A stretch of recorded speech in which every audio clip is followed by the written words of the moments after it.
हम बात कर रहे हैं सौरव जोशी के बारे में। इनका जन्म 8 सितंबर 1999 को कौसानी के एक छोटे से गांव में हुआ, जो डिस्ट्रिक्ट बागेश्वर, उत्तराखंड में स्थित है।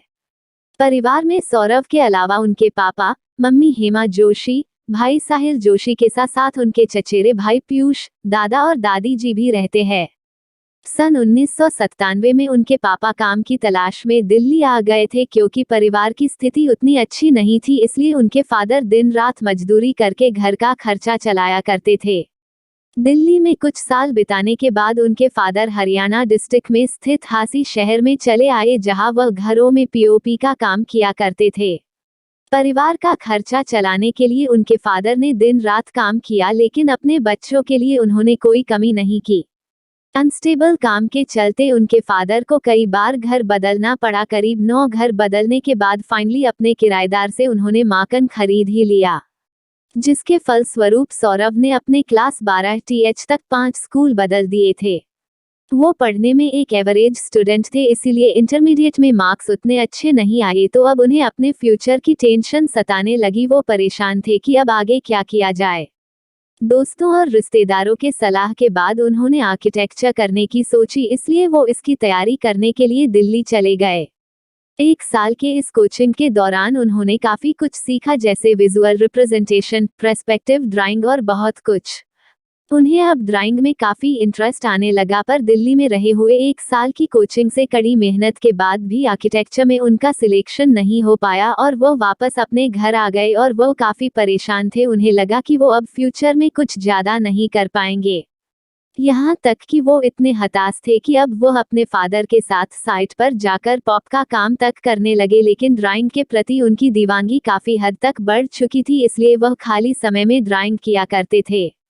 YouTube journey. कहते हैं वक्त सबका बदलता है। बात है 2017 की, जब उनके एक भाई शुभम जोशी ने सौरव के स्केच और ड्राइंग देखने के बाद सौरव को सलाह दी कि भाई, तुम काफी अच्छी ड्राइंग बनाते हो, तुम्हें इसे दुनिया को दिखाना चाहिए, इसलिए तुम यूट्यूब पर एक आर्ट चैनल बना लो।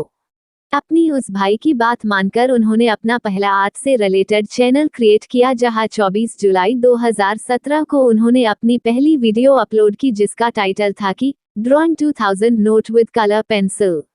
अब वह धीरे धीरे करके एक से बढ़कर एक अपनी ड्राइंग की वीडियो अपलोड करने लगे और कई बार चैनल का नाम चेंज करने के बाद आखिरकार उन्होंने अपने चैनल का नाम सौरव जोशी आर्ट्स रख लिया। समय के साथ साथ उन्हें YouTube पर अपना कंटेंट क्रिएट करते हुए काफी मजा आने लगा। वैसे वह YouTube पर आने से पहले अपने फोन से रैंडम वीडियो अपनी फैमिली के साथ बनाया करते थे, ताकि वो उसे एक याद की तरह सहेज कर रख सके। इधर वह अपने ड्राइंग चैनल पर लगातार वीडियोस डालने लगे, लेकिन 250 से 300 वीडियो डालने के बाद भी वह सिर्फ 3 से 4 सब्सक्राइबर ही गेन कर पाए थे।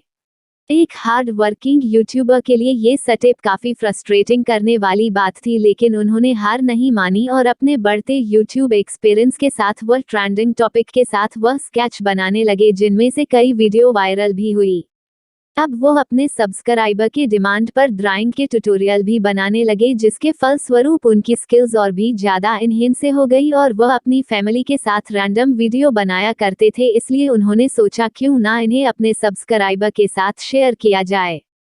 इसलिए फ्लाइंग बीस्ट से इंस्पायर होकर उन्होंने एक व्लॉगिंग चैनल क्रिएट किया और व्लॉग वीडियो अपलोड करना स्टार्ट कर दिया। अपनी पसंदीदा स्केच आर्टिस्ट की डेली लाइफ को जानने के लिए उनके सब्सक्राइबर ने उनके व्लॉगिंग चैनल देखना भी स्टार्ट कर दिया और जल्द ही उनकी व्लॉगिंग चैनल पर 20 सब्सक्राइबर भी पूरे हो गए। लेकिन यूट्यूब में गूगल एडसेंस की पॉलिसी के तहत आपको अपना एड्रेस वेरीफाई करना पड़ता है, लेकिन इतने घर चेंज करने के कारण उनका एड्रेस वेरीफाई नहीं हो पाया, जिसका नतीजा ये निकला कि उनका एडसेंस अकाउंट ही सस्पेंड हो गया। इसलिए उन्होंने फिर से अपना एक व्लॉग चैनल क्रिएट किया। यूट्यूब के मोनेटाइजेशन के सारे स्टेप्स को क्लियर करने के बाद भी उनका एड्रेस फिर से वेरीफाई नहीं हो पाया और ये चैनल भी डेमोनेटाइज हो गया। लेकिन कहते हैं ना, हार मत मानो, लगातार प्रयास करते रहो। इसलिए सौरव ने हार नहीं मानी और फाइनली उनकी तीसरी व्लॉगिंग चैनल का एडसेंस अकाउंट मोनेटाइजेशन के लिए एक्टिवेट हो गया। इसमें अपने 8 वाले चैनल में बिजी रहने के कारण वो अपने सौरव जोशी व्लॉग्स वाले चैनल में वीडियो अपलोड नहीं कर पाते थे। साथ में कॉन्फिडेंस के कमी के चलते उन्हें पब्लिक यहाँ तक कि घर वालों के सामने व्लॉग करने में हेजिटेशन होती थी, और दूसरी तरफ वह अपने आर्ट्स वाले चैनल से काफी पॉपुलर हो चुके थे। इसके अलावा उन्होंने कई आर्ट वर्कशॉप अटेंड और ऑर्गेनाइज्ड भी की, जहां वह स्टूडेंट्स को आर्ट डिजाइन करना सिखाया करते थे, और इसके बाद कई कंपनी उन्हें स्पॉन्सर भी करने लगी, जिसकी बदौलत उन्हें इंडिया आर्ट फेयर, कॉमिकॉन जैसे इवेंट में जाने का मौका भी मिला। वैसे अपने इंटरमीडिएट के 3 साल के गैप के बाद उन्होंने finally bachelor of fine art में एडमिशन ले ही लिया, लेकिन देश में बढ़ते कोरोना के चलते इंडिया में 24 मार्च 2020 को नेशनल वाइड लॉकडाउन लग गया था, जिससे अब सौरव को व्लॉगिंग करना मुश्किल हो गया था। इसलिए लॉकडाउन के पहले ही दिन सौरव ने ठान लिया था कि डेली वह घर में व्लॉगिंग करेंगे अपने फैमिली के साथ, यानी उन्होंने टारगेट सेट किया 365 व्लॉग्स 365 दिनों में करने के लिए।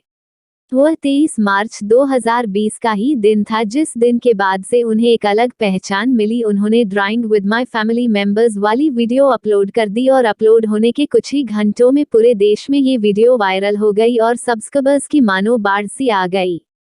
इस वीडियो के अच्छे रिस्पॉन्स के बाद वह काफी मोटिवेट हो गए और वह अपनी डेली लाइफ के होने वाली इंसिडेंट को वो अपलोड करने लगे, जिसे दर्शकों ने काफी पसंद किया। लेकिन लोगों के प्यार के साथ साथ उन्हें हेट भी मिलने लगी। अक्सर लोग उन्हें यही कहते कि क्या फालतू फैमिली की चीजें दिखता रहता है, लेकिन हेट की परवाह ना करते हुए वो डेली व्लॉग्स बनाने लगे। उनकी वीडियो में उनकी सिंप्लिसिटी और डाउन टू अर्थ की पर्सनालिटी की वजह से लोगों को उनका कंटेंट काफी पसंद आने लगा। लोग उनके व्लॉग से अपने आप को काफी हद से कनेक्ट करने लगे। ऊपर से पीयूष की नटखट हरकतें और ऊपर से मम्मी जी की डांट, पापा जी का प्यार और दादी जी का स्वैग एक अलग ही लेवल देखने को मिलता है, जो सौरव जोशी व्लॉग्स में 4 चांद लगाता है। और सच में उनके व्लॉग्स काफी एडिक्टिव होती है। वो अपने आप को अपने ऑडियंस के साथ काफी अच्छी तरीके से कनेक्ट करते हैं और कई लोग उनकी वीडियो से रिलेट करते हैं। इसके बाद इन्होंने YouTube के काफी माइलस्टोन को कंप्लीट किया और फाइनली 26 जून 2021 को वो इंडिया के नंबर 1 व्लॉगर बने, और सौरव जोशी पूरे देश में ही नहीं बल्कि पूरे वर्ल्ड और अपने राज्य और देश का नाम रोशन कर रहे हैं। इस कहानी में बस इतना ही। मिलते हैं अगले दिन अगली कहानी के साथ। धन्यवाद। आपका दिन मंगलमय हो।